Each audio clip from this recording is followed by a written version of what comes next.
Hello दोस्तों, कैसे हैं आप लोग। उम्मीद करते हैं ठीक होंगे, स्वस्थ होंगे। चलिए आज का फिर एक नया सेशन आपके लिए।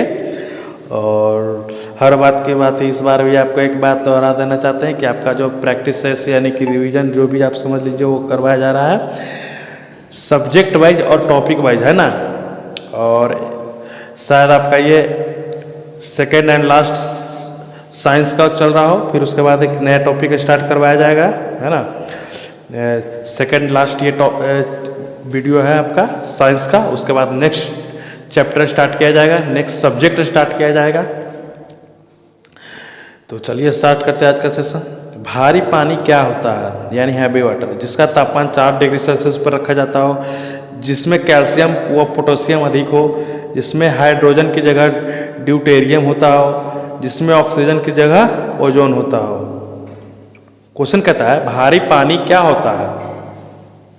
तो भारी पानी वो होगा जिसमें हाइड्रोजन की जगह ड्यूटेरियम रखा जाता हो ना। ऑप्शन सी इसका राइट आंसर होता है। ड्यूटेरियम कहने का मतलब क्या हुआ, किससे डिनोट करते हैं, यानी कि वो है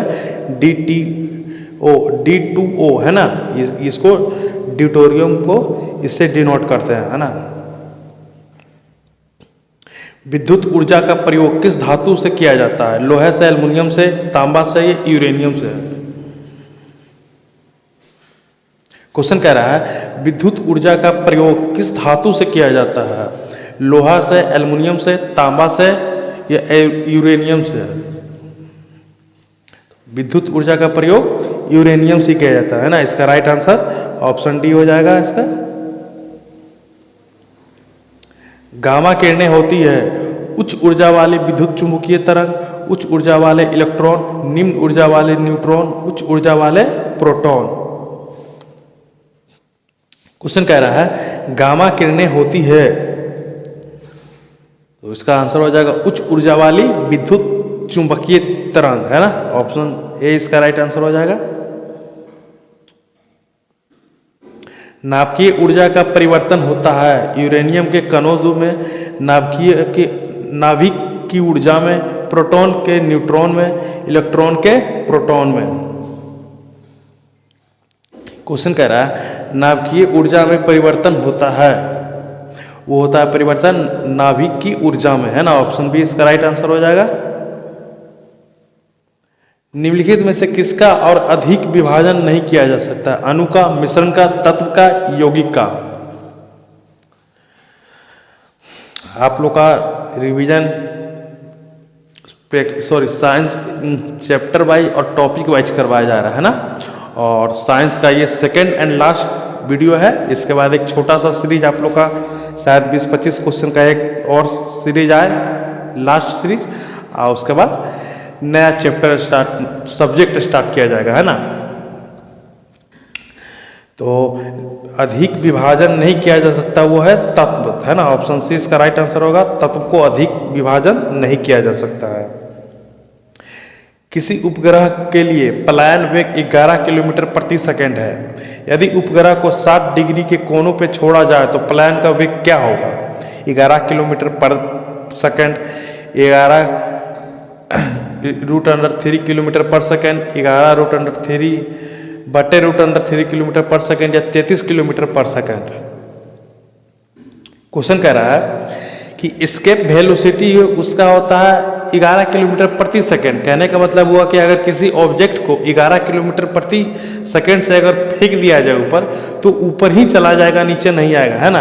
तो यदि किसी उपग्रह को 60 डिग्री के कोण पे छोड़ा जाए तो उसका पलायन वेग क्या होगा। तो भाई किसी का भी कोई कोण से 60, 10, 20, 50 कहीं भी किसी तरह का लिखा हुआ होगा, वो सिर्फ आपको क्वेश्चन बरगलाने के लिए, मतलब घुमा कर का आपको क्रिटिकल एंगल ये डाल रहा है। उसका कुछ भी हो वो होगा 11 किलोमीटर प्रति सेकंड ही, है ना। वो कहीं से भी छत पे से फेंका जाए, नीचे से फेंका जाए, रूम से फेंका जाए, कोई एंगल से फेंका जाए, वो होगा सेम ही आंसर होगा, 11 किलोमीटर प्रति सेकंड ही होगा, है ना। एक पंख एक रबड़ की गेंद और लकड़ी की गेंद को निर्वात में समान ऊंचाई से गिराया जाए तो पंख पहले गिरेगा, रबड़ की गेंद पहले गिरेगी, लकड़ी की गेंद पहले गिरेगी, या तीनों एक साथ गिरेगी। क्वेश्चन कह रहा है एक पंख, एक रबड़ की गेंद और लकड़ी की की गेंद को निर्वात में समान ऊंचाई से गिराया जाए तो पहले कौन गिरेगा? भाई जब यहाँ वैक्यूम रहता है, जहाँ कुछ नहीं होता, तो तीनों को निर्वात स्थान पे, यानी कि जहाँ वैक्यूम भी नहीं है, सिर्फ खाली है, तो वहाँ पे किसी भी पार्टिकल को, कोई भी 10, 50, 20 को एक साथ गिराइए तो एक साथ ही गिरेगा, है ना। ऑप्शन ई डी इसका राइट आंसर होगा, तीनों एक साथ गिरेगा। यदि आप लिफ्ट में खड़े हो और लिफ्ट स्वतंत्र रूप से नीचे गिर रही हो तो भार कैसा लगेगा? अधिक, कम, शून्य या दोगुना? क्वेश्चन कह रहा है यदि आप लिफ्ट में खड़े हो और लिफ्ट स्वतंत्र रूप से नीचे गिर रहा है तो भार कैसा लगेगा? तो उसका भार होता है 0, है ना। ऑप्शन सी इसका राइट आंसर होगा। जब एक पत्थर को चांद से पृथ्वी पर लाया जाए तो द्रव्यमान बदल जाता है, भार बदल जाता है, द्रव्यमान नहीं, भार व द्रव्यमान दोनों बदलते हैं, दोनों नहीं बदलते हैं। क्वेश्चन कह रहा है जब आप एक पत्थर को आप चांद से पृथ्वी पर लाएंगे तो उसकी वजन में क्या इफेक्ट पड़ेगा? तो उसका वजन में इफेक्ट पड़ेगा, भार बदलता है पर द्रव्यमान नहीं बदलता, है ना। ऑप्शन बी इसका राइट आंसर हो जाएगा।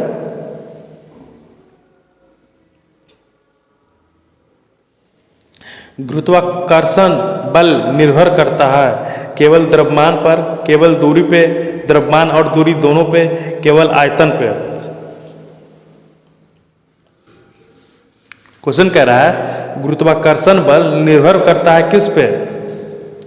तो गुरुत्वाकर्षण बल द्रव्यमान और दूरी दोनों पे निर्भर करता है ना। ऑप्शन सी इसका राइट आंसर हो जाएगा। पृथ्वी पर गुरुत्वाजनित त्वरण का मान क्या होगा? 0.98 किलोमीटर प्रति सेकंड, 9.8 मीटर प्रति सेकंड, 98 मीटर प्रति सेकंड, 9.8 मीटर प्रति सेकंड स्क्वायर? क्वेश्चन कह रहा है पृथ्वी पर गुरुत्वाकर्षण का वैल्यू क्या है, उसका मान क्या होगा? तो उसका होता है 9.8 मीटर प्रति सेकंड स्क्वायर, है ना। ऑप्शन डी इसका राइट आंसर हो जाएगा। किसी मकान की ऊंचाई क्या होगी यदि एक पत्थर को छत से छोड़ने पे वह 2 सेकंड में जमीन पे गिरेगा? और इसका ये वैल्यू, जी का वैल्यू आपको 9.8 मीटर प्रति सेकंड पर स्क्वायर वो दिया हुआ है। वह 196 मीटर होगा, 19.6 मीटर होगा, 9.8 मीटर प्रति सेकंड होगा, सॉरी सिर्फ मीटर ही है, या 39.2 मीटर होगा, है ना। और इसका हम सॉल्यूशन ऐसा इस वीडियो में, इस सॉल्यूशन क्वेश्चन में हमें ऐसा लगा कि आपको शायद सॉल्यूशन करने में थोड़ा कठिनाई आ सकता है, तो इसका सॉल्यूशन हम लेकर आए, है ना। तो इसका आंसर हो जाएगा ऑप्शन बी 19.6 मीटर प्रति सेकंड। और इसका सॉल्यूशन क्या है, कैसे है, हम वीडियो में अगर कैलकुलेशन करने लेंगे तो काफ़ी लंबा वीडियो बन जाएगा। तो इसलिए हम जानबूझकर इसका सॉल्यूशन हम लेकर आए, है ना। आप लोग इसको अच्छे से देख लीजिएगा ताकि इस तरह का अगर कोई भी अगर प्रश्न आए एग्जाम में आए तो आप लोग से छूटे ना, है ना।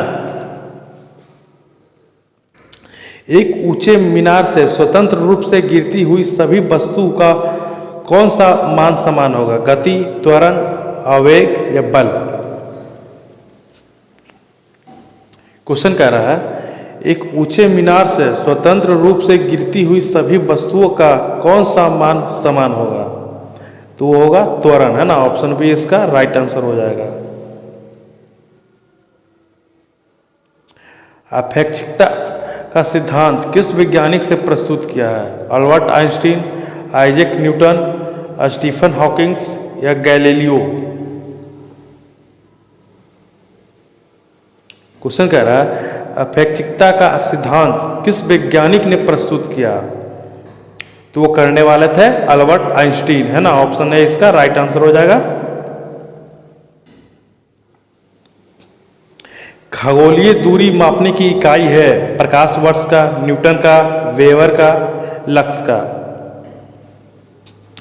क्वेश्चन कह रहा है खगोलीय दूरी किस यूनिट से नापा जाता है, उसका यूनिट क्या है? तो वो नापा जाता है प्रकाश वर्ष से, है ना। ऑप्शन ए इसका राइट आंसर हो जाएगा। यदि पृथ्वी की घूर्णन की गति को बढ़ा दी जाए तो भूमध्य रेखा पर पिंड का भार कैसा होगा? बढ़ जाएगा, घट जाएगा, अपरिवर्तित रहेगा या दोगुना हो जाएगा?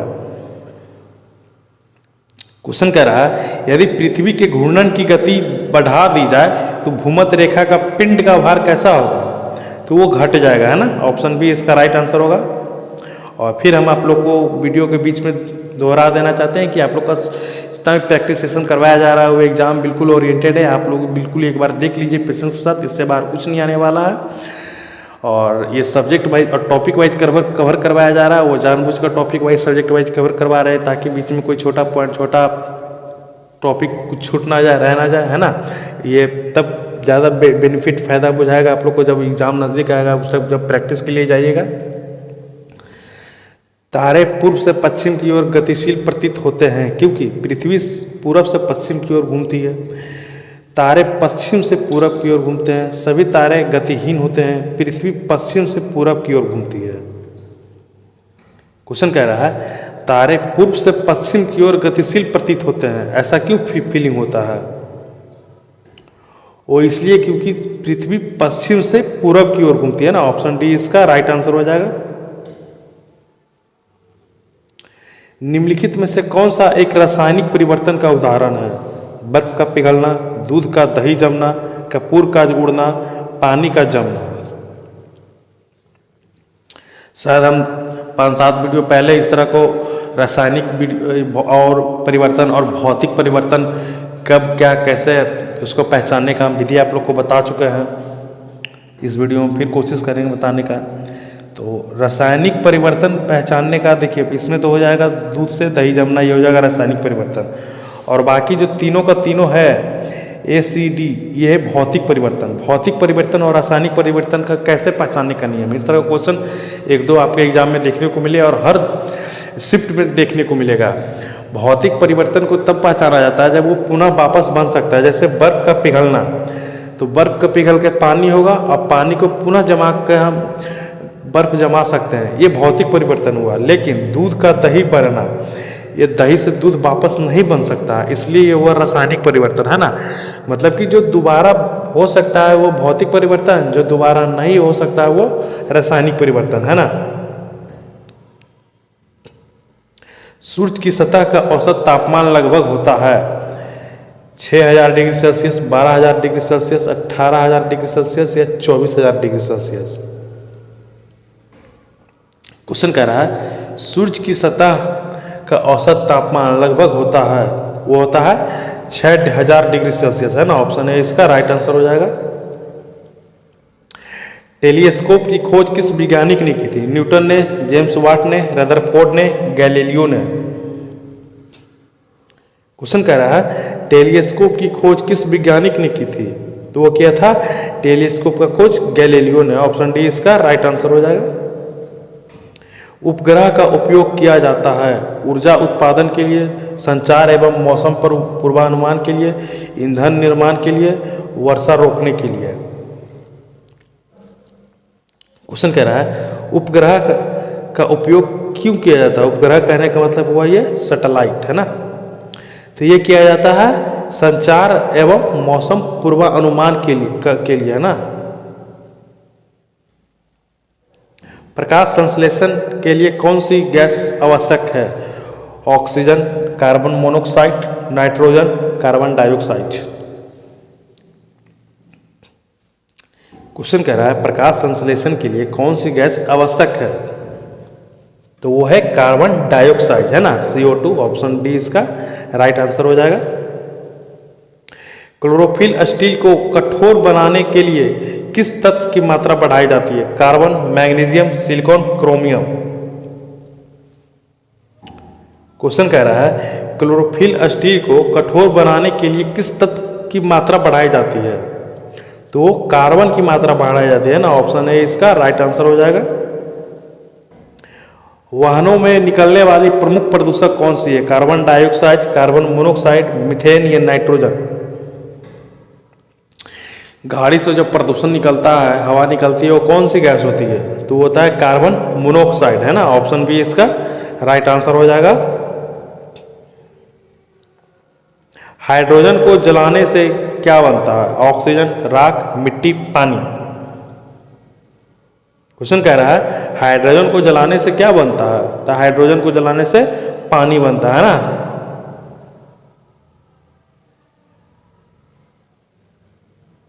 पारे का मुख्य अयस्क होता है शनिवार, पाइराइट, बॉक्साइट, पायरोलूसाइट। क्वेश्चन कह रहा है पारे का मुख्यतः अयस्क है तो वो है शनिवार, है ना। ऑप्शन है इसका राइट आंसर हो जाएगा। शुष्क बर्फ होता है यानी ड्राई आइस, ठोस पानी, ठोस कार्बन डाइऑक्साइड, निर्जलित बर्फ, ठोस हाइड्रोजन। शुष्क बर्फ को क्या होता है, क्या कहते हैं उसको? तो उसको कहते हैं ठोस कार्बन डाइऑक्साइड, है ना। ऑप्शन बी इसका राइट आंसर हो जाएगा।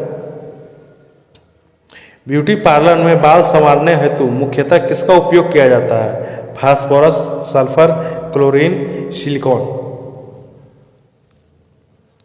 क्वेश्चन कह रहा है ब्यूटी पार्लर में बाल संवारने हेतु मुख्यतः किसका उपयोग किया जाता है? तो किया जाता है सल्फर का, है ना। ऑप्शन बी इसका राइट आंसर हो जाएगा। भारत डायनेमिक्स लिमिटेड का मुख्यालय कहाँ स्थित है? कोलकाता, हैदराबाद, पुणे, दिल्ली। क्वेश्चन कह रहा है भारत डायनेमिक लिमिटेड का मुख्यालय कहाँ स्थित है? तो वो है हैदराबाद, है ना। ऑप्शन बी इसका राइट आंसर हो जाएगा। तांबे के लाल रंग के बनने से उसकी त्वचा जल जाती है, कारण क्या है? पराबैंगनी किरण, क्लोरीन का प्रभाव, अधिक ऊष्मा, एक्सरे किरणें। क्वेश्चन कह रहा है तांबे के लाल रंग के बनने से उसकी त्वचा जल जाती है, इसके पीछे वजह क्या है? तो वजह है अधिक ऊष्मा, है ना। ऑप्शन सी इसका राइट आंसर होगा। कमरे को ठंड किया जा सकता है पानी बहाने से, स्पिंडिट गैस छोड़ने से, रस्सी हिलाने से, ठोस को पिघलाने से। तो कमरे को ठंड किए जाने का एक विधि है, उसको कहते हैं अस्फीडित गैस को छोड़ने से, है ना। ऑप्शन बी इसका राइट आंसर हो जाएगा। परमाणु बम का सिद्धांत आधारित है नाभिकीय संलयन पर, नाभिकीय विखंडन पे, संलयन व विखंडन दोनों पे, रासायनिक अभिक्रिया पर। तो परमाणु बम का सिद्धांत है वो नाभिकीय विखंडन पे, है ना। ऑप्शन बी इसका राइट आंसर होगा। और नाभिकीय संलयन किस पे है? तो सूर्य का उगना, सूर्य का जलना जो आपका लीजिए गया है नाभिकीय संलयन पे। उचित ताप पर स्थिर रहने वाला क्लोरीन युक्त शर्करा स्वीटनर जिसका रूप व स्वाद शक्कर जैसा होता है वह क्या कहलाता है? एस्पार्टम, सैकरीन, सुक्रालोज या ग्लूकोज। क्वेश्चन कह रहा है उचित ताप पर स्थित रहने वाला क्लोरीन युक्त शर्करा स्वीटनर जिसका रूप व स्वाद शर्करा जैसा कहलाता है वो क्या कहलाता है? तो वो कहता है सुक्रा ग्लूकोज, है ना। ऑप्शन सी इसका राइट आंसर होगा। निम्नलिखित में से कौन सा रेडियोधर्मी तत्व नहीं है? यूरेनियम, रेडियम, थोरियम या कैडमियम। क्वेश्चन कह रहा है निम्नलिखित में से कौन सा रेडियोधर्मी तत्व नहीं है? तो वो है कैडमियम रेडियोधर्मी तत्व नहीं है। ऑप्शन डी इसका राइट आंसर हो जाएगा।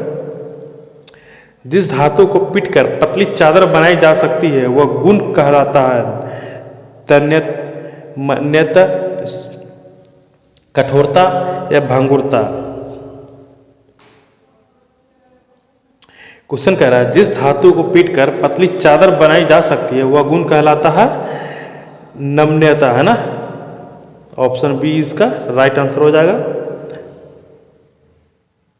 ये थोड़ा अच्छे से कर देते हैं, ढक गया था।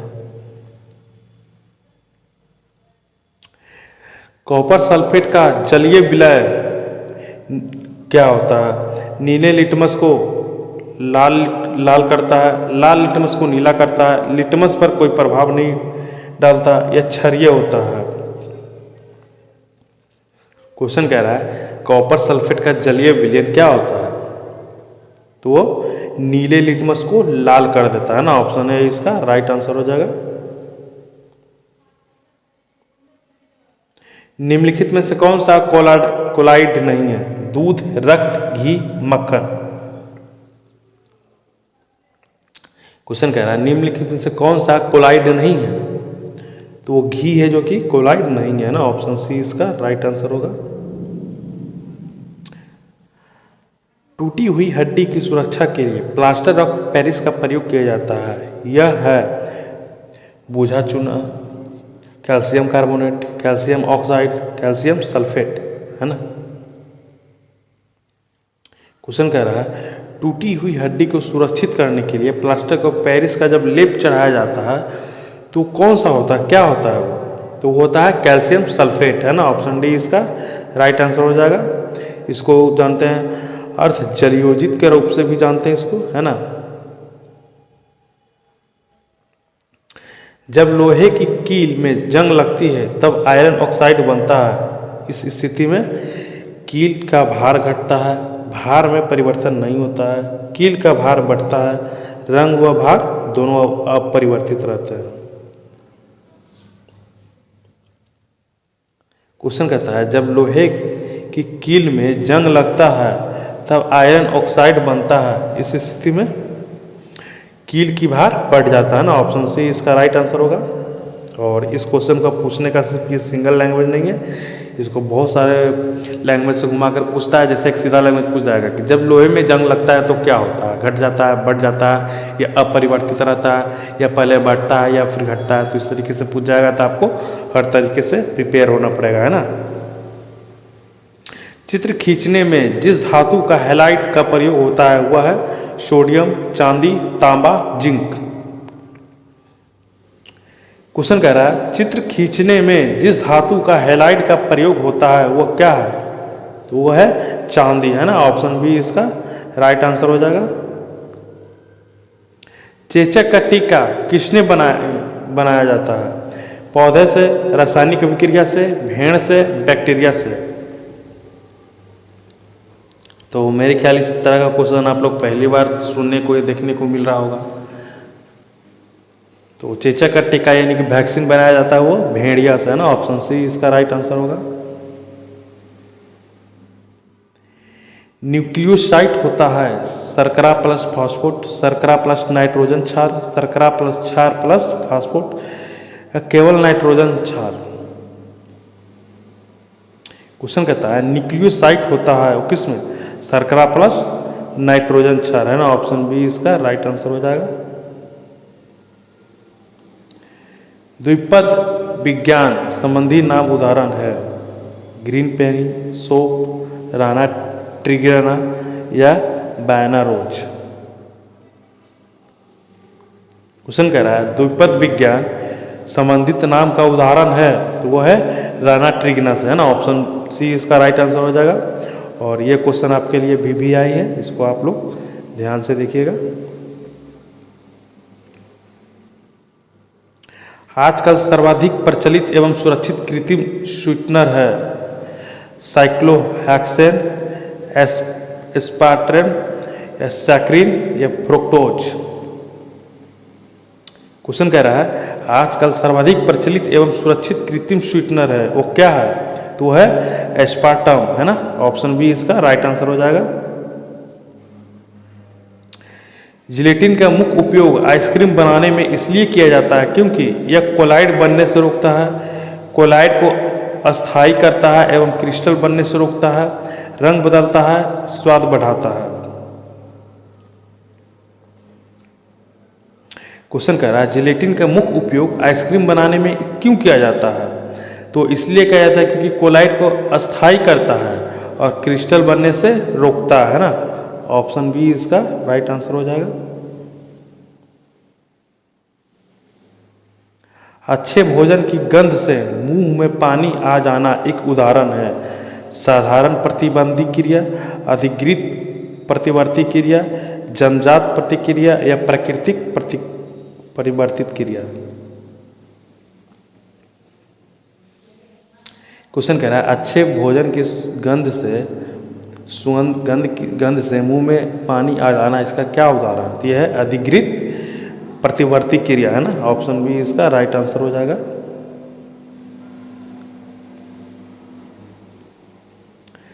जब हम बकरी या भेड़ का मांस खाते हैं तब हम कहलाते हैं प्राथमिक उपभोक्ता, द्वितीय उपभोक्ता, तृतीय उपभोक्ता या अपघटक।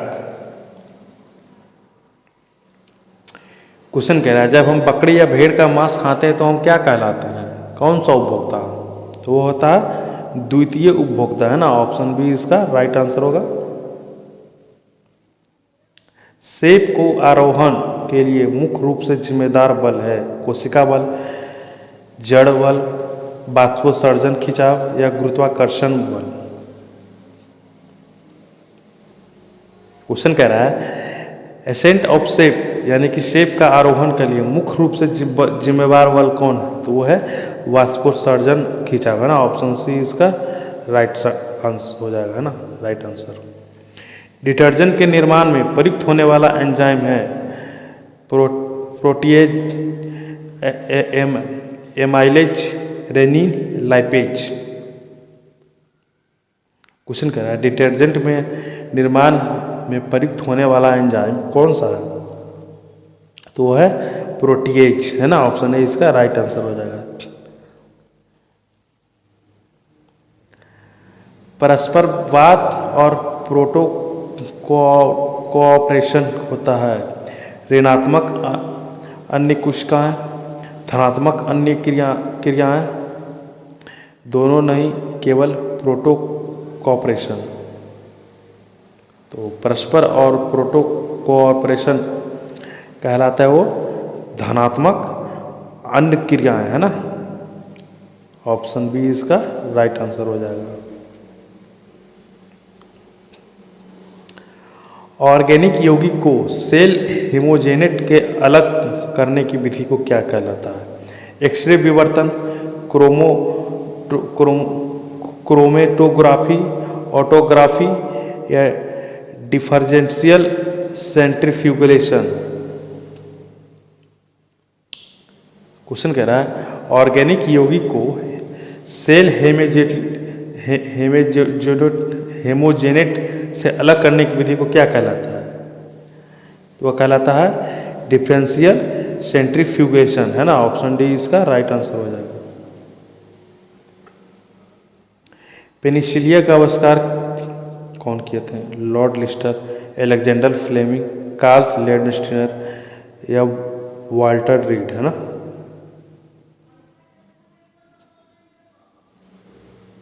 क्वेश्चन कर रहा है पेनिसिलिन का आविष्कार किसने किया था? तो किया था अलेक्जेंडर फ्लेमिंग ने, है ना। ऑप्शन बी इसका राइट आंसर हो जाएगा। निम्नलिखित में से किस देश ने विश्व का पहला डेंगू वैक्सीन अनुमोदित किया था? यूनाइटेड किंगडम, कनाडा, मैक्सिको या फ्रांस? क्वेश्चन कह रहा है निम्नलिखित में से किस देश ने विश्व का पहला डेंगू वैक्सीन अनुमोदित किया था, यानी खोजा था? तो वो क्या था? मैक्सिको ने, है ना। ऑप्शन सी इसका राइट आंसर होगा। एंथ्रोफोबिया डर है, किस प्रकार का डर है भाई? अग्नि का, अंधकार का, पुष्पों का, ऊंचाई का? तो एंथ्रोफोबिया एक प्रकार का डर है वो पुष्पों का, है ना। ऑप्शन सी इसका राइट आंसर हो जाएगा। जैसे कि हाइड्रोफोबिया है, ये वाटर का है।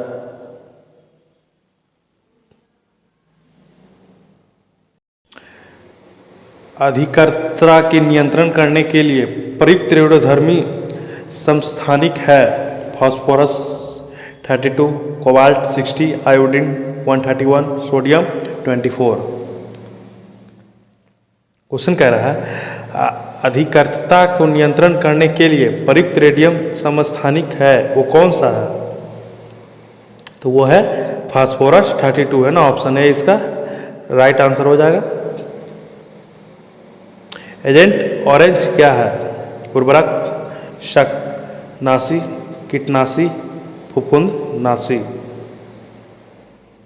क्वेश्चन कह रहा है एजेंट ऑरेंज क्या है? तो वो है शाकनाशी, है ना। ऑप्शन बी इसका राइट आंसर हो जाएगा। अधिक भोजन करने का प्रायः किसी का श्वास लेने में कठिनाइयां होती है क्योंकि ऊपरी श्वसन मार्ग संकुचित हो जाता है, ऊर्जा नहीं मिलती है, डायफ्राम की गति बाधित होता है, फेफड़ा को में जल भर जाता है। तो अधिक भोजन लेने के बाद जब सांस लेने में दिक्कत होती है तो इसका मतलब है कि डायफ्राम की गति बाधित होती है ना। ऑप्शन सी इसका राइट आंसर हो जाएगा। ऊंचे पहाड़ियों क्षेत्रों में नाक से रक्त श्वसन हो जाता है, यानी खून निकल जाता है। क्यों निकल जाता है? स्थिर वाहिनियों में बाह्य वायु की दाब की तुलना में दाब अधिक होता है। मैदान की तुलना में वहाँ दाब अधिक होता है। ऊंचाई पर रक्तचाप बढ़ जाता है, ऊंचाई पर रक्तचाप घट जाता है। क्वेश्चन कहने का मतलब हुआ कि जब पहाड़ी एरिया में जब अधिक ऊंचाई पर जाते हैं तो नाक से खून बहने लगता है। इसके पीछे कारण क्या है? तो कारण है स्थित वाहिनियों में बाहरी वायु दाब की तुलना में रक्त दाब अधिक होता है। ऑप्शन ए इसका राइट आंसर होगा।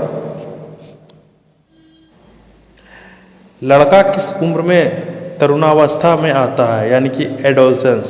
13 से 14 वर्ष, 10 से 12 वर्ष, 9 से 10 वर्ष या 11 से 12 वर्ष।